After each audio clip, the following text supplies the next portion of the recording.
Uma das medidas previstas na medida provisória 1046 e que pode ser adotada pelas empresas para tentar manter os empregos é a adoção do banco de horas. Quer saber o que muda com essa medida provisória? Vem comigo! Olá, eu sou Marina Marques, advogada trabalhista e professora de Direito e Processo do Trabalho. Se você é novo aqui no canal, se inscreve e ativa as notificações. Nós estamos fazendo uma série especial sobre a medida provisória 1045 e a 1046. Medidas essas que visam preservar os empregos, evitar as dispensas e tentar diminuir o impacto econômico causado pela pandemia da Covid-19. Já fizemos um vídeo, você encontra aqui no card, falando sobre a medida provisória 1045, que é aquela que traz de volta o programa de manutenção do emprego e da renda, que estabelece a possibilidade do empregador de suspender os contratos de trabalho ou reduzir a jornada e o salário do seu empregado. Fizemos também falando sobre a medida provisória 1046, sobre teletrabalho e sobre antecipação de férias. Nesse vídeo de hoje, a gente vai conversar sobre o banco de horas, que é outra medida que pode ser adotada pelas empresas para evitar dispensar os seus empregados. Então já deixa o seu like aí e vamos ao que interessa. Mas antes da gente falar o que mudou com a medida provisória, eu vou fazer um pequeno resuminho, bem breve, para você entender como funciona o banco de horas na CLT e daí sim entender o que mudou com essa medida provisória. Banco de horas é um sistema de crédito e débito, só que de horas. O empregado trabalha mais num dia e compensa trabalhando menos em outro. As horas que ele trabalhou a mais num dia, ele vai compensar trabalhando a menos, de acordo com o interesse do empregador posteriormente.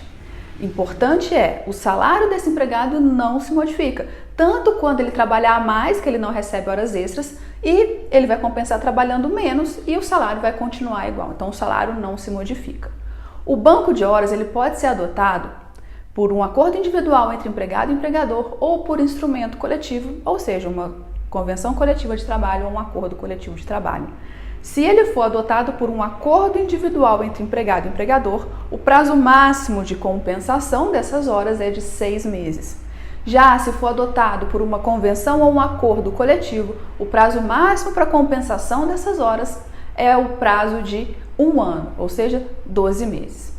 Perceba que, se for um acordo individual, o prazo é menor. E esse prazo de compensação, quem vai escolher é o empregador, independente se for norma coletiva, ou acordo coletivo ou um acordo individual. Quem vai escolher quando o empregado vai compensar essas horas que ele trabalhou a mais é o empregador, de acordo com o interesse da empresa. E a primeira coisa que muda é justamente em relação ao prazo para compensação dessas horas. De acordo com a medida provisória, o prazo passa a ser de 18 meses, tanto no caso de acordo individual entre empregado e empregador, quanto no caso de negociação coletiva, acordo coletivo de trabalho ou convenção coletiva de trabalho. O prazo será sempre de 18 meses. E 18 meses não contados do dia que o empregado trabalhou, mas sim quando termina a vigência dessa medida provisória, que é de 120 dias. Então, terminou o prazo de 120 dias estabelecido pela medida provisória, o empregador tem mais de 18 meses para compensar essas horas trabalhadas a mais ou a menos pelo empregado. E de acordo com o parágrafo 1º do artigo 5º dessa medida provisória 1046, também tem uma mudança em relação à medida provisória 927, que vigorou no ano passado. A medida provisória 1046 permite que essa compensação seja feita inclusive aos finais de semana, observando sempre que aos domingos precisa, dependendo da atividade do empregado, necessita de uma autorização para o trabalho no domingo. Mas pode ser compensada essas horas trabalhadas a mais ou a menos, inclusive nos finais de semana.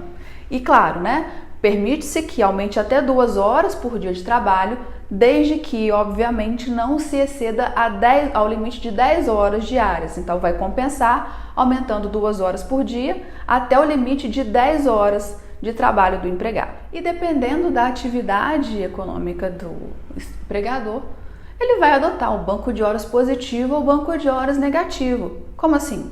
Bares e restaurantes que sofreram um impacto gigantesco com a pandemia. Muitos desses estabelecimentos ficaram inclusive impedidos de funcionar mediante decretos estaduais e municipais.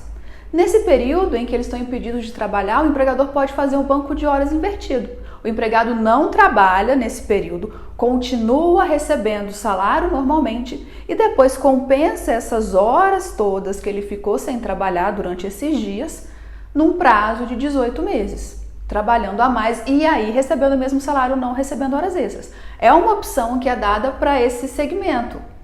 Não, o empregado não pode trabalhar, então vai contando essas horas no banco de horas e depois ele trabalha mais para compensar. A mesma coisa pode acontecer, só que invertido, com aqueles profissionais da saúde que muitas vezes estão com jornadas exorbitantes. Eles trabalham a mais, mantêm o mesmo salário e depois compensa com uma folga posteriormente, dentro desse período de 12 meses também, com o mesmo salário.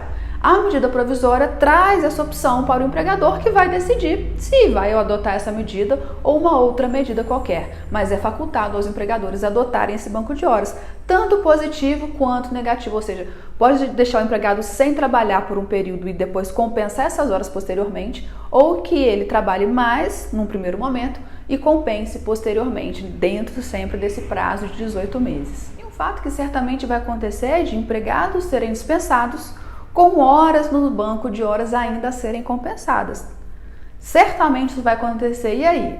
Bom, se ele tiver o saldo positivo de horas, ou seja, se ele ainda tem que tirar folga compensatória e ainda não compensou com folga, nesse caso, essas horas que ainda faltam ser compensadas com folga, elas vão ser pagas como horas extras no momento da rescisão. Então, se falta compensar com folga, converte-se em horas extras e é paga no momento da rescisão.